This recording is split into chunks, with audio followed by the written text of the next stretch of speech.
Hi, welcome back to Airstream Expeditions. We're Julio and Erica. We're currently traveling the Baja Peninsula in our Airstream travel trailer. In the last episode, we traveled from Bahia de Los Angeles to the Pacific side of Baja California, where we visited the remote town of Punta Abre Ojos, where we stayed at Campo René, took our kayak for a paddle in the estuary, met up with a friend to explore the surrounding areas, and did some shore fishing. This time we're cutting back across the Baja Peninsula and camping at one of the many beautiful and picturesque beaches in Bahia Concepcion. We'll explore the area, kayak in the bay, dive for some clams, and enjoy some fresh seafood.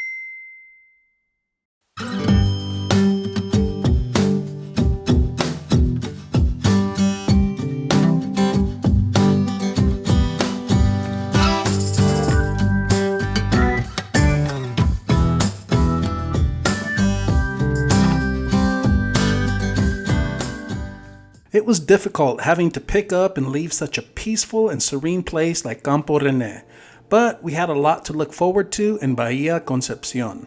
Over the years, this area has become a final destination for many Baja travelers. Many first-timers arrive and they are absolutely overwhelmed with the beauty and serenity of this area. Somehow, they just cannot manage to leave, often extending their vacation plans by days or even weeks. This dramatic scenery along the coastline of Bahia Concepcion is the ultimate photo opportunity for almost all Baja visitors that travel this far south. This giant bay within the Sea of Cortez offers travelers a close-up of what real Baja is all about. The 28 miles of highway that hug the coast just south of the small town of Mulegé offers direct access to what are considered by many to be some of the finest beaches in all of Baja.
So we made it here to Playa El Coyote, but hit a boulder and it bent this rod right here, which helps put the stabilizers down.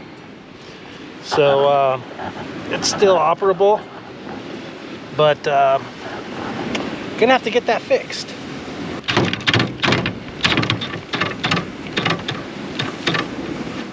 Waking up the next morning to the sound of the water breaking on shore was so peaceful and relaxing. I can't think of any beach campgrounds in California where you can camp out this close to the water.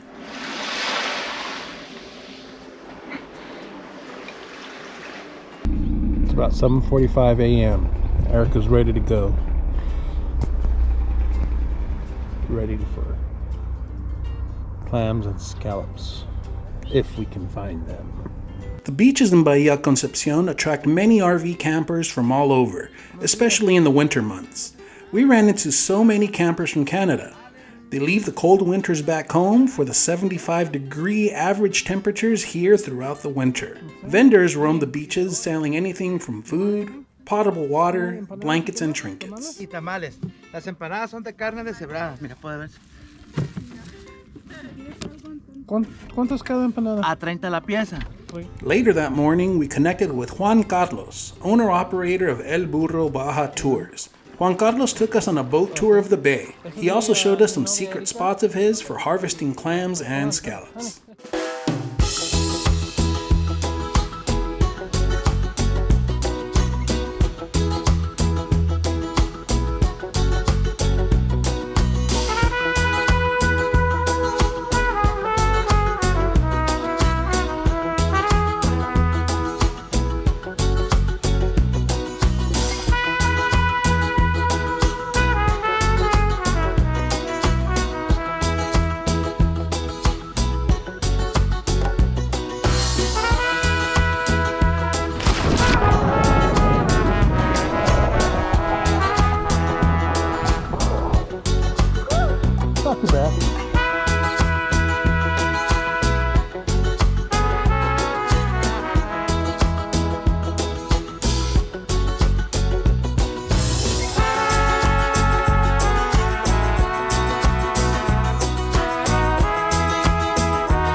After spending some time exploring the area and diving for some clams and scallops, we pulled up to a secluded beach. Juan Carlos and his sons prepared our bounty from the sea, which we enjoyed while admiring the beautiful scenery. Happy face.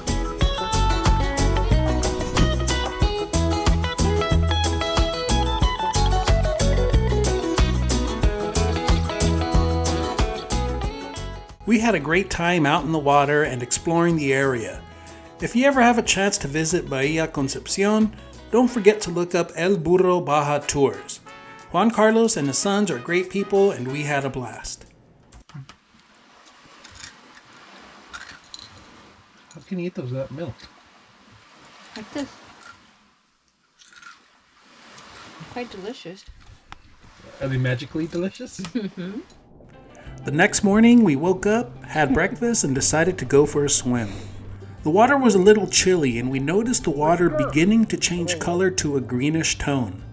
The month of November brings climate changes and the water gets cooler, and the upwelling of currents brings plankton from deeper waters, which causes the color change. After our swim, we took a 10-minute drive to the town of Mulegé to explore the area. Mulegé is the town with a population of less than 3,500 people located along the tranquil shores of the Sea of Cortez. This small town has a typical mild Baja climate that many travelers find to be exactly what they are seeking. Many of the campgrounds and RV parks along the Rio Mulegé have grown into permanent places of rest for RVs and trailers from all over the US and Canada.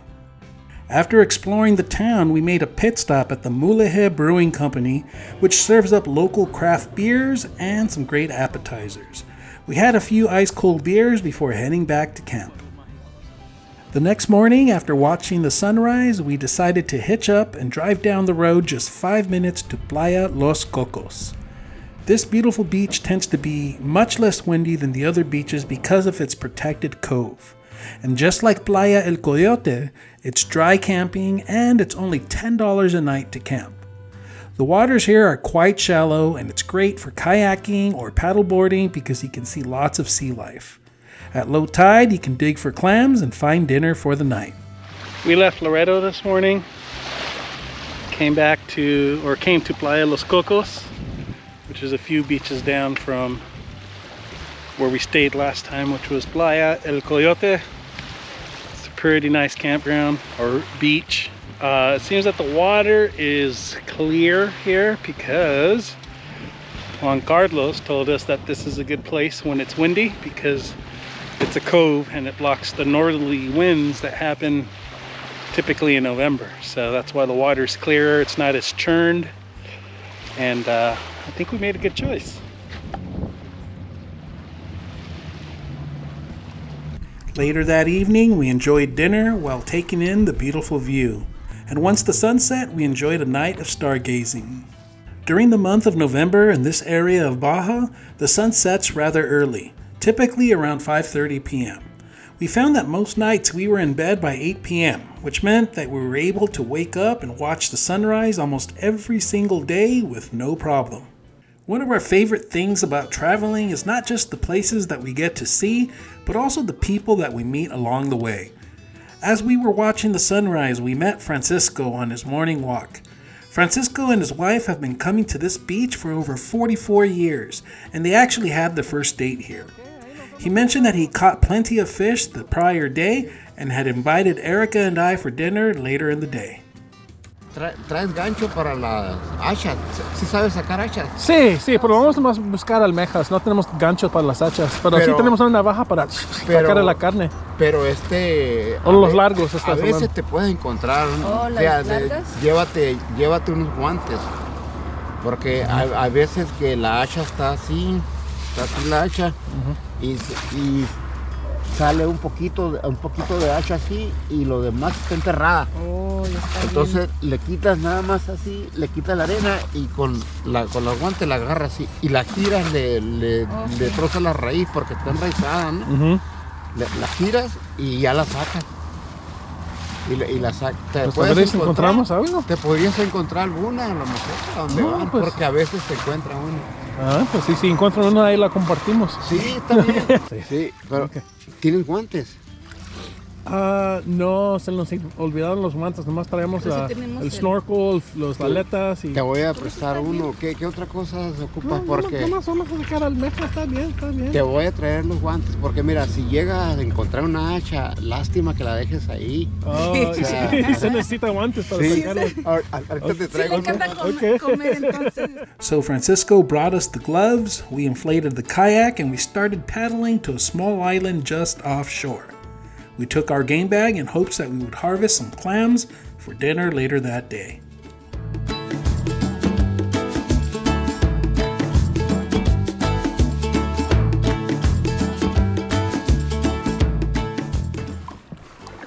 That's our camp right behind me.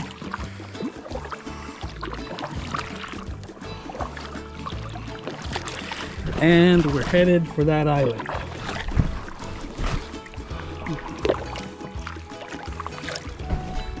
I think this might be a good little beach to park at, and then we'll just come to this point right here. Oh yeah, it's getting shallow here.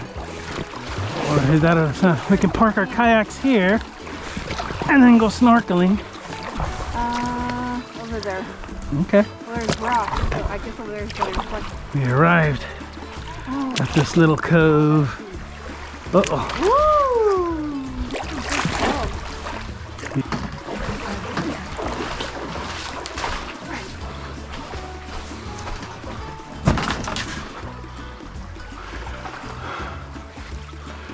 Pretty cool. We're in this island here, not too far from camp, but far enough where we got a good workout with the kayak.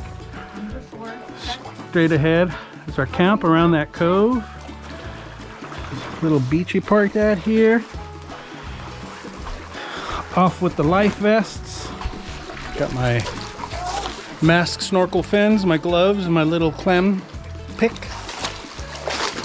We're gonna see what we can do. Kind of poke it in the sand, and when you feel a rock or something hard, you dig, and it could potentially be a clam. So.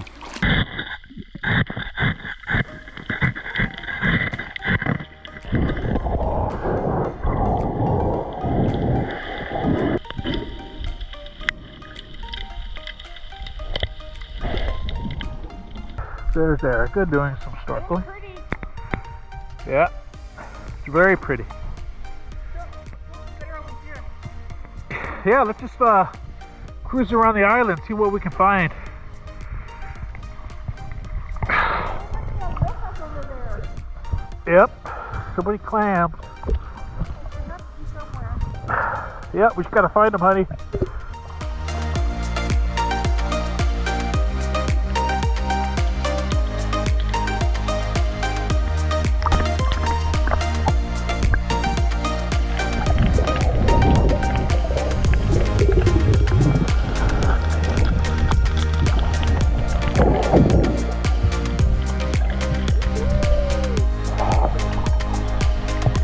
Motherfucker was just standing up.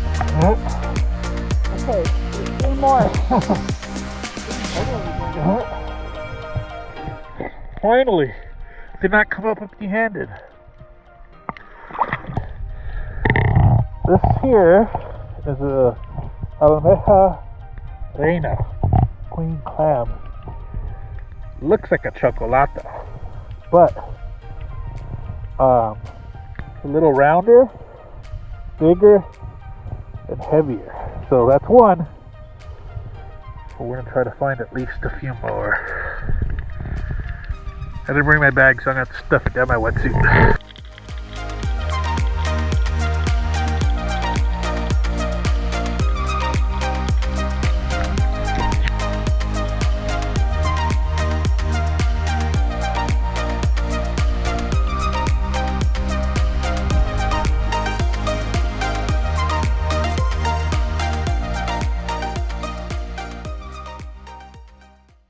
After our kayaking adventure to the island, we returned back to camp to relax and unwind. Later that day, we joined Francisco and his wife Yesenia for dinner at their camp. We enjoyed some fresh, delicious seafood that Francisco prepared for us. They shared stories about camping at this beach years ago with their family when their children were young. We shared many laughs and had a great time with our new friends. We even exchanged phone numbers so that we can contact each other and meet up again this time next year. We couldn't have asked for a better ending to our time in Bahia Concepcion. We loved the warm and clear waters of this beautiful bay and the bounty that it offers. We enjoyed waking up early every single morning to watch the sunrise and meeting all the wonderful people along the way. We could have easily stayed another week or so, but we had to move on to our next adventure. Please join us next time as we make our way north up the Baja Peninsula to our final stop in Gonzaga Bay, where we'll try our luck fishing one last time before heading back home.